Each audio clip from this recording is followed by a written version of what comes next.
নিৰ্বাচনী প্ৰচাৰত অংশগ্ৰহণ কৰিছে চাবুৱা লাহোৱাল সমষ্টিত, কি ক'ব? চাবুৱা লাহোৱাল সমষ্টিত আমি কিছু নিৰ্বাচিত জিলা পৰিষদেই হওক বা আঞ্চলিক পঞ্চায়ত হওক বা ৱাৰ্ডত আমি প্ৰাৰ্থী প্ৰক্ষেপ কৰিছোঁ।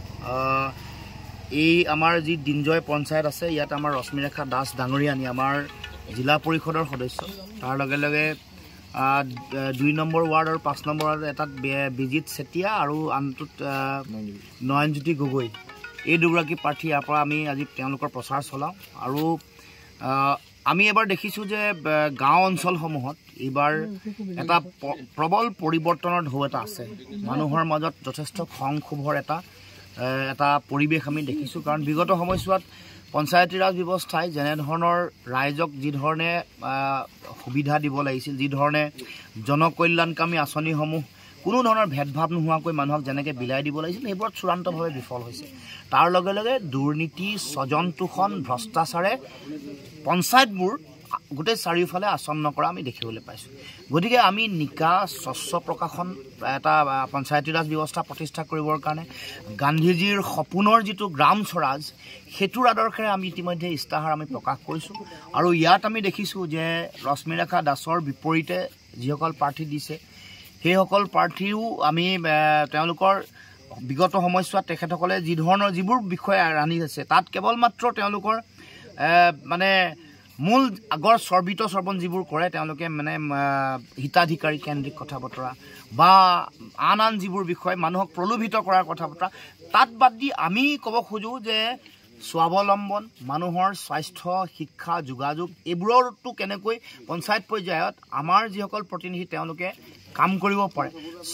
ইতিমধ্যে সংবিধানৰ 73 নম্বৰ যিটো সংশোধনী আছে, তাত কৈছে যে অধিক ক্ষমতা পঞ্চায়তলৈ দিব লাগে। 29টা বিভাগ যিবোৰ ৰাজ্য চৰকাৰৰ হাতত আছে, সেইবোৰো দিব লাগে, যাতে পঞ্চায়ততে পৰিকল্পনা হয়, পঞ্চায়ততে বাজেট কৰিব পাৰে আৰু ইয়াৰ উন্নয়নৰ কামসমূহত জড়িত হ'ব পাৰে। এইবোৰ আমি বাস্তৱায়িত কৰিব লাগে। সেই সম্পৰ্কত আমাৰ স্পষ্ট দৃষ্টিভংগী আমাৰ ইস্তাহাৰত আমি উল্লেখ কৰিছোঁ।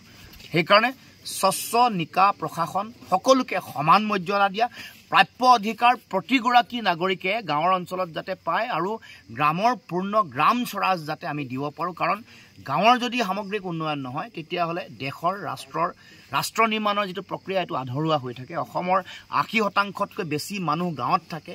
সেইকাৰণে গাঁও পঞ্চায়তৰ সামগ্ৰিক উন্নয়নৰ কাৰণে আমি বিশেষকৈ যুৱ প্ৰজন্মৰ যিসকল প্ৰাৰ্থী, তেওঁলোকক অগ্ৰাধিকাৰ দিছোঁ।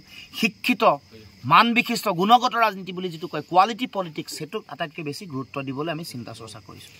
দেখা পোৱা গৈছে পঞ্চায়ত নিৰ্বাচনত আন যিসমূহ বিৰোধী দল আছিলে, কংগ্ৰেছে হওক বা জাতীয় পৰিষদ, ৰাইজৰ দল, মিত্ৰতা হোৱাৰ কথা আছিলে, কিন্তু পঞ্চায়ত নিৰ্বাচনৰ প্ৰাক মুহূৰ্তত মিত্ৰতা হোৱা দেখা পোৱা নগ'ল, কি ক'ব এই সম্পৰ্কে?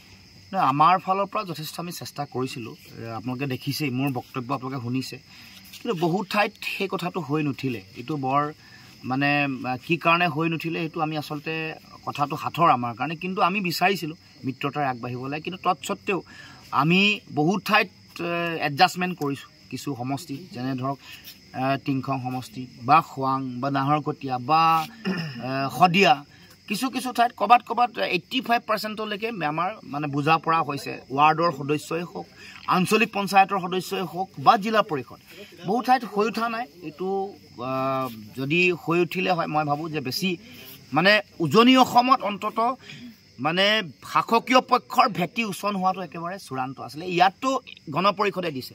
গণপৰিষদেতো কেতিয়াবাই তেওঁলোকে জাতীয়তাবাদ পৰিহাৰ কৰি তেওঁলোকে আত্মসমৰ্পণৰ মানসিকতাৰে কাম কাজ কৰিছে। কেৱল মাত্ৰ তেওঁলোকক দুগৰাকী মন্ত্ৰী লাগে, সেই দুগৰাকী মন্ত্ৰীক অলপ কমিশ্যন লাগে, মুখ্যমন্ত্ৰীক তেলতুল মাৰি ভাল বিভাগ দুটা লাগে, বাজেট লাগে। তাক বাদ দি তেওঁলোকে অসমৰ মানুহৰ যিটো মূল লক্ষ্য আছিলে অসম গণ পৰিষদৰ, খিলঞ্জীয়া মানুহ, জাতি জনগোষ্ঠী, ভাষা ভাষী, ধৰ্মাৱলম্বী লোকৰ তেওঁলোকৰ সামগ্ৰিক সুৰক্ষা, তেওঁলোকে অসমত যিসমূহ মূল জাতীয় বিষয় আছিলে, এইবোৰত আপোচবিহীনভাৱে যুঁজা, কিন্তু এইবোৰ সকলো বাদ দি কা জাপি দিয়াৰ সময়ত তেওঁলোকে প্ৰথমে চৰকাৰৰ ওচৰৰ পৰা এৰি আহি আকৌ চৰকাৰত অকল মন্ত্ৰিত্বৰ কাৰণে যোগদান কৰিলে। যেতিয়া প্ৰথমে কান্দিছিলে, মানুহে ভাবিছিলে যে দেশৰ সংকটৰ সময়ত দুইগৰাকী মন্ত্ৰীয়ে কান্দিছে, অতুল বৰাই কান্দিছে, কেশৱ মহন্তই কান্দিছে, তাৰপিছত তেওঁলোকৰ ফণীভূষণ চৌধুৰীয়ে কান্দিছে। কিন্তু পিছতহে গম পালে যে তেওঁলোকে আচলতে জাতিৰ সংকটৰ কাৰণে কন্দা নাই, নিজৰ মন্ত্ৰিত্ব হেৰুৱাৰ কাৰণে কান্দিছে। এনে পৰিৱেশে যদি থাকে, 26ত নিৰ্বাচনী কিবা ফলাফল এনে বিৰোধী প্ৰতিহত কৰিব পাৰিবনে? নাই নাই, চব এইটোতো আমি আমাৰ ফালৰ পৰা প্ৰচেষ্টা অব্যাহত ৰাখিছোঁ আৰু অহা এটা বছৰ আছে, 11টা মাহ আছে।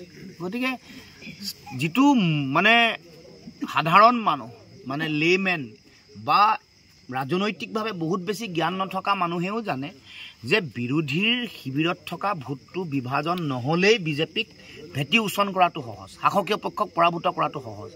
সেইকাৰণে এই কথাটো আমি যিমান পাৰি সিমান আমি এইটো ঠিক কৰিবলৈ চেষ্টা কৰি আছোঁ আৰু এইটো অব্যাহত আছে।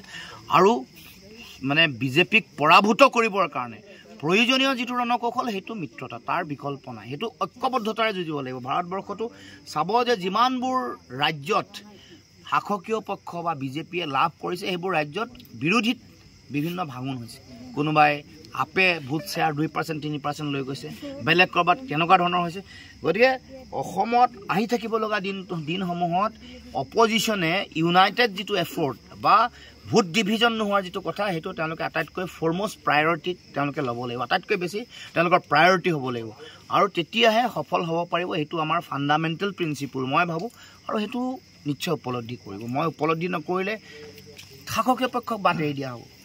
চাবুৱা লাহোৱালত আজি আপুনি উপস্থিত হৈছে। চাবুৱা লাহোৱালৰ দুগৰাকীকৈ বিধায়ক পুনাকণ বৰুৱা আৰু বিনোদ হাজৰিকা বিভিন্ন ৰাজনৈতিক সভাবিলাকত চাবুৱা লাহোৱালত বিৰোধী শূন্য অপেন ফিল্ড বুলি কয়। এতিয়া ইতিমধ্যেই মানে কটাক্ষ কৰি আছে, এই সম্পৰ্কে কি ক'ব? অপেন ফিল্ড হয় নহয়, ৰিজাল্ট দিবলৈ দিয়কচোন, তেতিয়াহে গম পাব। ফিল্ডত কিমান খহনীয়া হ'ল তেওঁলোকে গমেই পোৱা নাই। ভৰিৰ তলৰ কিমান মাটি, অহংকাৰে কিমান পতন যে আনে মানুহক। তেওঁলোকতো আৰু চক এজিপিটো আৰু কথা আলোচনা কৰি লাভেই নাই।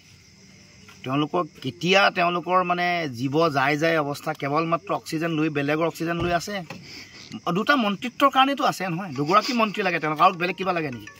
জাতি, দেশ, অসমৰ ভৱিষ্যত, আমাৰ ভাষা, কৃষ্টি, সংস্কৃতি, ৰাজনৈতিক ভৱিষ্যত যদি সংকটতো পৰে তেওঁলোকৰ কোনো চিন্তা কৰিবলগীয়া কথা নাই। গতিকে আমি অহা 11 তাৰিখলৈকে অপেক্ষা কৰক। তেওঁলোকৰ বিৰোধীয়ে কোনটো পৰ্যায়লৈকে আগবাঢ়িছে, তেওঁলোকৰ মাটিৰ কিমান খহনীয়া হৈছে তেওঁলোকে নিজে অনুমান পাব। ঠিক আছে।